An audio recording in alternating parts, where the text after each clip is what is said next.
मित्रों, आप सभी को जय श्री कृष्ण। आज हम आपसे जनेऊ के बारे में विशेष जानकारी दे रहे हैं, तो सुने। जनेऊ का नाम सुनते ही सबसे पहले जो चीज मन में आती है वो है धागा, दूसरी चीज है ब्राह्मण।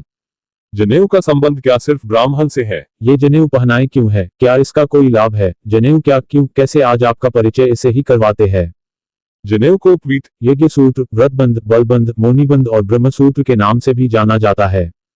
हिंदू धर्म के 24 संस्कारों, आप सभी को 16 संस्कार पता होंगे, लेकिन वो प्रधान संस्कार है, 8 उप संस्कार है जिनके विषय में आगे आपको जानकारी दूंगा। में से एक उपनयन संस्कार के अंतर्गत ही जनेऊ पहनी जाती है, जिसे यज्ञोपवीत धारण करने वाले व्यक्ति को सभी नियमों का पालन करना अनिवार्य होता है।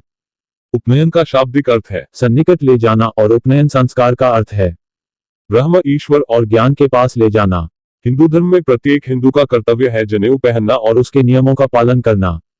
हर हिंदू जनेऊ पहन सकता है बशर्ते कि वह उसके नियमों का पालन करे। ब्राह्मण ही नहीं, समाज का हर वर्ग जनेऊ धारण कर सकता है। जनेऊ धारण करने के बाद ही द्विज बालक को यज्ञ तथा स्वाध्याय करने का अधिकार प्राप्त होता है। द्विज का अर्थ होता है दूसरा जन्म, मतलब सीधा है जनेऊ संस्कार के बाद ही शिक्षा का अधिकार मिलता था और जो शिक्षा नहीं ग्रहण करता था उसे शूद्र की श्रेणी में रखा जाता था। वर्ण व्यवस्था, लड़की जिसे आजीवन ब्रह्मचर्य का पालन करना हो वह जनेऊ धारण कर सकती है। ब्रह्मचारी 3 और विवाहित 6 धागों की जनेऊ पहनता है। यज्ञोपवीत के 6 धागों में से 3 धागे स्वयं के और 3 धागे पत्नी के बतलाए गए हैं। जनेऊ में 3 सूत्र, त्रिमूर्ति ब्रह्मा, विष्णु और महेश के प्रतीक, देवऋण, पितृऋण और ऋषिऋण के प्रतीक, सत्व, रज और तम के प्रतीक होते हैं। साथ ही ये 3 सूत्र गायत्री मंत्र के 3 चरणों के प्रतीक है, तो 3 आश्रमों के प्रतीक भी। जनेऊ के एक एक तार में 3-3 तार होते हैं, अतः कुल तारों की संख्या 9 होती है। इनमें एक मुख, 2 नासिका, 2 आंख, 2 कान, मल और मूत्र के 2 द्वारा मिलाकर कुल 9 होते हैं। इनका मतलब है हम मुख से अच्छा बोले और खाएं, आंखों से अच्छा देखें और कानों से अच्छा सुने। जनेऊ में 5 गांठ लगाई जाती है जो ब्रह्म, धर्म, अर्थ, काम और मोक्ष का प्रतीक है। ये 5 यज्ञों, 5 ज्ञानेंद्रियों और 5 कर्मों के भी प्रतीक है। जनेऊ की लंबाई 96 अंगुल होती है, क्योंकि जनेऊ धारण करने वाले को 64 कलाओं और 32 विद्याओं को सीखने का प्रयास करना चाहिए। 32 विद्याएं 4 वेद, 4 उपवेद, 6 अंक, 6 दर्शन, 3 सूत्र ग्रंथ, 9 अरण्यक मिलाकर होती है। 64 कलाओं में वास्तु निर्माण, व्यंजन कला, चित्रकारी, साहित्य कला, दस्तकारी, भाषा, यंत्र निर्माण, सिलाई, कढ़ाई, बुनाई, दस्तकारी, आभूषण निर्माण, कृषि ज्ञान आदि आती हैं। प्रत्यक्ष लाभ जो आज के लोग समझते हैं। जनेऊ बाएं कंधे से दाएं कमर पर पहनना चाहिए। मल मूत्र विसर्जन के दौरान जनेऊ को दाहिने कान पर चढ़ा लेना चाहिए और हाथ स्वच्छ करके ही उतारना चाहिए। इसका मूल भाव यह है कि जनेऊ कमर से ऊंचा हो जाए और अपवित्र न हो। यह बेहद जरूरी होता है। मतलब साफ है कि जनेऊ पहनने वाला व्यक्ति ये ध्यान रखता है कि मलमूत्र करने के बाद खुद को साफ करना है, इससे उसको इन्फेक्शन का खतरा कम से कम हो जाता है, जिसे कम लोग जानते हैं।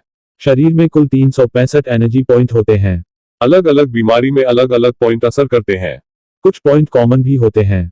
एक्यूप्रेशर में हर पॉइंट को 2-3 मिनट दबाना होता है और जनेऊ से हम यही काम करते हैं, उस पॉइंट को हम एक्यूप्रेश करते हैं। कैसे, आइए समझते हैं। यह लोग की रोजाना 5 मिनट मसाज करने से याददाश्त बेहतर होती है। यह टिप पढ़ने वाले बच्चों के लिए बहुत उपयोगी है।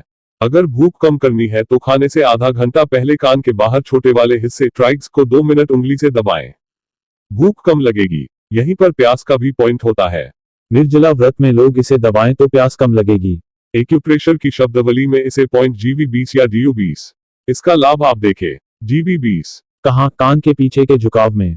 उपयोग, डिप्रेशन, सिरदर्द, चक्कर और सेंस ऑर्गन यानी नाक, कान और आंख से जुड़ी बीमारियों में राहत, दिमागी असंतुलन, लकवा और यूट्रस की बीमारियों में असरदार।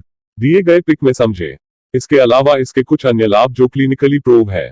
1. बार बार बुरे स्वप्न आने की स्थिति में जनेऊ धारण करने से ऐसे स्वप्न नहीं आते।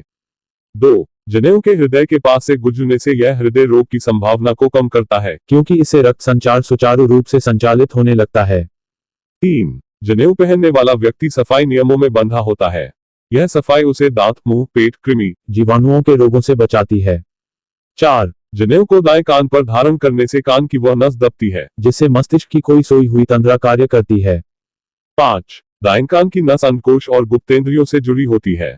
मूत्र विसर्जन के समय दाएं कान पर जनेऊ लपेटने से शुक्राणुओं की रक्षा होती है। 6. कान में जनेऊ लपेटने से मनुष्य में सूर्य नाड़ी का जागरण होता है। 7. कान पर जनेऊ लपेटने से पेट संबंधी रोग एवं रक्तचाप की समस्या से भी बचाव होता है।